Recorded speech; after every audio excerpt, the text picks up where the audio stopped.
Jadi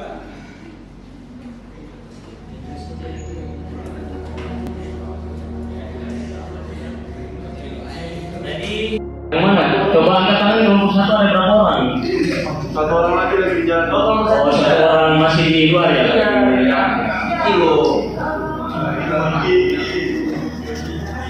Untuk apa? Jadi jadwal kita sampai jam berapa ya kalau saya boleh tanya nih teman-teman?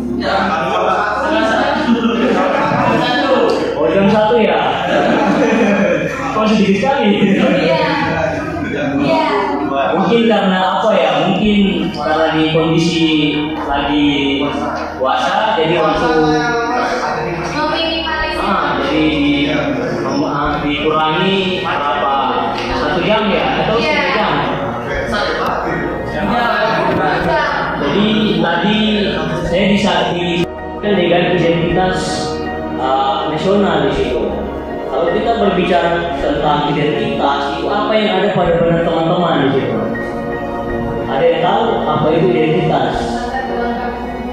Ya bisa dari latar belakang atau mungkin selain dari teman kita bahasa apa? Mbak Tata, mungkin teman-teman yang lain apa? Dari Mas ini data diri bagus. Karena apa ya? Apa ya? Tidak jauh, nah, sama dengan sebuah organisasi di situ. Kayak misalnya di kampus itu misalnya HMPS di situ, himpunan mahasiswa program studi. Dan di dalam organisasi HMPS itu terdapat sebuah struktur dan di dalam struktur itu terdapat identitas-identitas kepengurusannya di situ. Dan begitu pula dengan namanya negara. Negara ya dia membutuhkan sebuah identitas, baik identitas dari negaranya, pemerintahnya, atau dari warga negaranya. Nah, dalam bentuk identitas warga negaranya itu yang hari ini kita kenal dengan adanya KTP di situ, kartu tanda penduduk, terus BPJS, terus paspor dan lain sebagainya di situ teman-teman.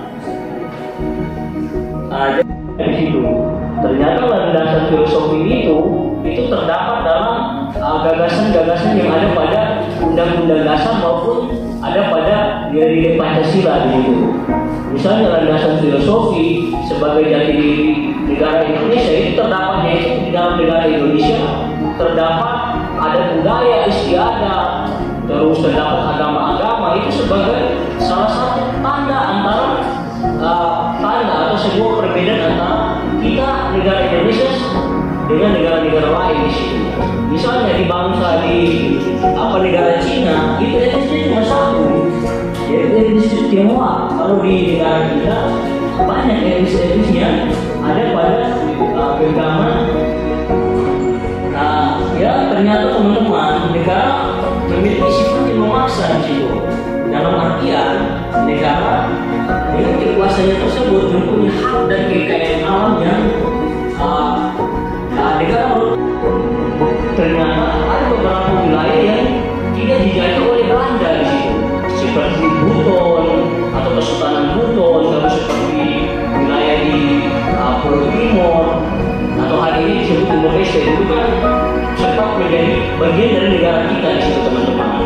Jadi dulu sebelum Timor Leste itu dia bisa sama negara kita, itu dia masuk dari bagian dari wilayah Indonesia di situ. Tetapi kenapa Bung Karno melakukan sebuah statement bahwa wilayah Indonesia terbentuknya adalah bagian dari bekas jajahan Belanda di situ. Berarti secara geografis berarti wilayah-wilayah yang menjadi bagian dari negara Indonesia adalah wilayah-wilayah bekas jajahan Belanda seperti Pulau Jawa, terus Pulau Sumatera, dan Pulau Kalimantan di situ. Sedangkan di wilayah timur ini, gimana kok bisa menjadi masuk dalam satu kesatuan di situ, masuk dalam wilayah Indonesia? Itu ada beberapa tokoh-tokoh yang memperjuangkan di situ bagaimana terbentuknya identitas nasional. Jadi saya harap ya mungkin lebih memperdalam lagi kita belajar sejarah di situ, karena sejarah ini bagian dari ya rakyat berjuang dalam prinsip kebersamaan di situ. bersama-sama bagaimana cara menghidupkan perekonomian kerakyatan Indonesia di situ dengan salah satu ya mengartikan UMKM itu seperti ya yang dilakukan oleh Mbak Puan atau Ibu Puan. Jadi bebas merancang sebenarnya tanpa ada intervensi dari kita sebagai rakyat di situ. Sedangkan sifat negara itu bisa monopoli di situ. Jadi negara dengan kekuasaannya tersebut itu yang sama yaitu bagaimana cara untuk memperjuangkan hak dan cita-cita negara di situ, teman-teman.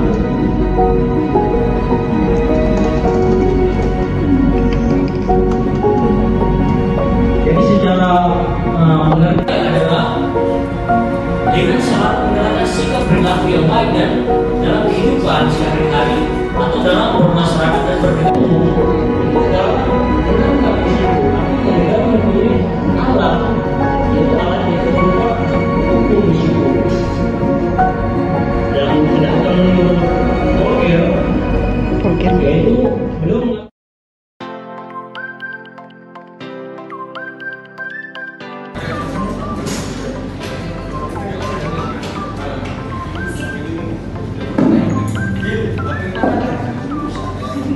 apa saja diisi dalam materi-materi yang sudah kita. Assalamualaikum warahmatullahi wabarakatuh. Di sini kami berdua, saya Rizky Rahman dan saya Dimas Setiawan. Tugas mempertahankan, melindungi, dan memelihara keutuhan dan kedaulatan negara. Yang kedua, negara melalui Tentara Nasional Indonesia atau TNI yang terdiri atas Angkatan Darat, Angkatan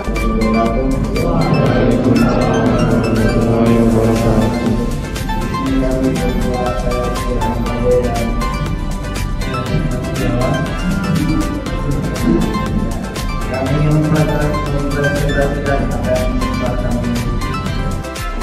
Pertanyaan saya, apa sih identitas nasional dalam studi sosiologi dan antropologi dan sejarah?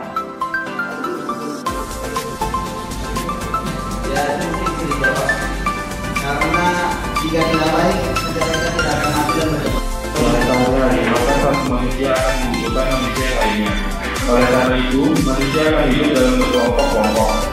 Kelompok-kelompok ini terbentuk karena memiliki tujuan dan kepentingan yang sama. Maka mereka akan berusaha untuk mewujudkan tercapai cita-cita serta terpenuhinya kebutuhan tersebut. Begitulah Indonesia. Kita adalah suatu kelompok masyarakat yang menduduki sebuah wilayah dengan kepentingan dan cita-cita yang sama. Bangsa Indonesia adalah bangsa yang kaya akan budaya.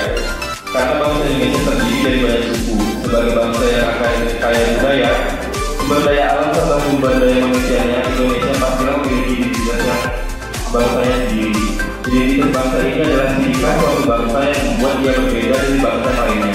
Kita dapat membedakan suatu bangsa dari Di sisi lain, kita juga dapat melihat apa yang telah dikatakan oleh Niwandono 2011 bahwa nasionalisme jauh telah ada sejak adanya budaya kritis. Perkembangan nasionalisme yang ada di Indonesia malah menjadi istilah yang telah disampaikan oleh kami 2013 yang menyatakan pertumbuhan milenialnya adalah cara praktek memang bisa dilaksanakan. Dari beberapa kejadian sejarah yang ada dikatakan bahwa nasionalisme Apa saja diisi dalam materi-materi yang sudah kita